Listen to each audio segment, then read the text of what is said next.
जहां जिक्र हुआ कि आज हम सब के लिए बड़ा दिन है। आज आयरन लेडी जो हमारे यहाँ पर कहा जाता था, देश की प्रधानमंत्री रही और किन किन हालात में रही। आज देश का प्रधानमंत्री बनना तो बड़ी आसान बात है, लेकिन जब वो प्रधानमंत्री बनी थी उसके बाद वो जो जो काम उन्होंने कार्य किए, उनकी सराहना जो है वो हमारा देश की पूरी दुनिया उसकी सराहना करती है। वो एक आयरन लेडी थी, मैडम इंदिरा गांधी जी। इंदिरा जी को यहाँ पे श्रद्धांजलि दें। तो मुझे लगता है कभी भी हम किसी महापुरुष का अगर दिन मनाते हैं तो अगर हम उनके विचारों को अपने आम जीवनी में नहीं डाल सके तो मुझे लगता है कि ऐसे श्रद्धांजलि देना जो है व्यर्थ है। तो मुझे लगता है आज हमें उनकी जीवनी की एक ऐसी जिद को अपनाना पड़ेगा जो जिद मुझे लगता है कांग्रेस पार्टी के प्रत्येक कार्यकर्ता में होनी चाहिए। वो जिद है कि देश में कहीं भी अन्याय हो, जम्मू कश्मीर में कहीं भी अन्याय हो, वो अन्याय चाहे गरीब पे हो, दलितों पे हो, पिछड़ों पे हो, माइनॉरिटीज पे हो, उस अन्याय को जिद से उसके खिलाफ लड़ने की अगर हमारे दिल में क्षमता न हो तो मुझे लगता है कि आज का दिन मनाना जो है वो व्यर्थ है। मैं उनकी कहानी सुनाना चाहूंगा कि उनकी वो जिद आप लोगों के बीच में सुनाना चाहूंगा कि जब इंदिरा गांधी जी चुनाव हारी और कांग्रेस पार्टी भी चुनाव हारी तो जिस प्रकार आज वर्तमान में माहौल है वैसा ही माहौल था और सबका ये कहना था कि कांग्रेस पार्टी जो है सत्ता में वापस नहीं आएगी। उस समय 1977 में बिहार के एक बेलची गांव में जो है दलितों को जिंदा जलाया जाता है।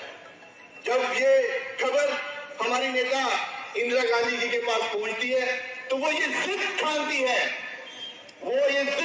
है कि वो उन अन्याय के जहां पे अन्याय हुआ है वहां पर उन पीड़ितों से मिलने जाएगी। सभी ने मना किया कि मैडम इस समय वहां जाना जो है संभव नहीं है, वहां पे बाढ़ का समय है, वहां पे हमारी गाड़ी जो है नहीं पहुंच पाएगी। पर हमारे नेता जो है जिद कर बिहार पहुंचती है। जिद कर जब वो गाड़ी में जाती है तो उनकी गाड़ी जो है एक कीचड़ में फंस जाती है। उसके बाद जब उस गांव के लोगों को पता चलता है कि दिल्ली से इंदिरा जी उनकी लड़ाई लड़ने जिद से यहाँ आई है तो वो खुद हाथी लेकर जो है वहां पर पहुंचते हैं और मैडम इंदिरा जी को अपने साथ लेकर जो है उस गांव में। कांग्रेस ये एक हल है जिसकी लीडरशिप खड़गे साहब, सोनिया गांधी जी, प्रियंका गांधी और राहुल गांधी जी कर रहे हैं। बदकिस्मती के साथ इलेक्शन कमिश्नर भाजपा का एजेंट बना है, लेकिन वो दिन दूर नहीं जब हिंदुस्तान का आवाम खड़ा हो जाएगा और इसी चुनाव के वादे में एक ललकार देते हुए दोबारा वो पोजीशन बहाल करने में कामयाब हो जाएगा। और स्वर्गीय इंदिरा गांधी जी को श्रद्धांजलि देने के लिए इकट्ठे हुए हैं। आज हम सच्ची श्रद्धांजलि कांग्रेस का हर सोल्जर, कांग्रेस का सिपाही, कांग्रेस का कार्यकर्ता दे रहा है। और ये वो इंदिरा गांधी जी थी जिन्होंने दुनिया में इतिहास रचा और देश को एक किया, देश को जोड़ने का काम किया और दुश्मनों को दो करने का काम किया, दुश्मनों को बांटने का काम किया। और आज जो लोग काबिज हैं देश में, वो देश को तोड़ने की बात कर रहे हैं और दुश्मनों को एक करने की काम कर रहे हैं। ये फर्क है हमारी स्वर्गीय इंदिरा गांधी जी में और आज के जो लोग इस देश को चला रहे हैं।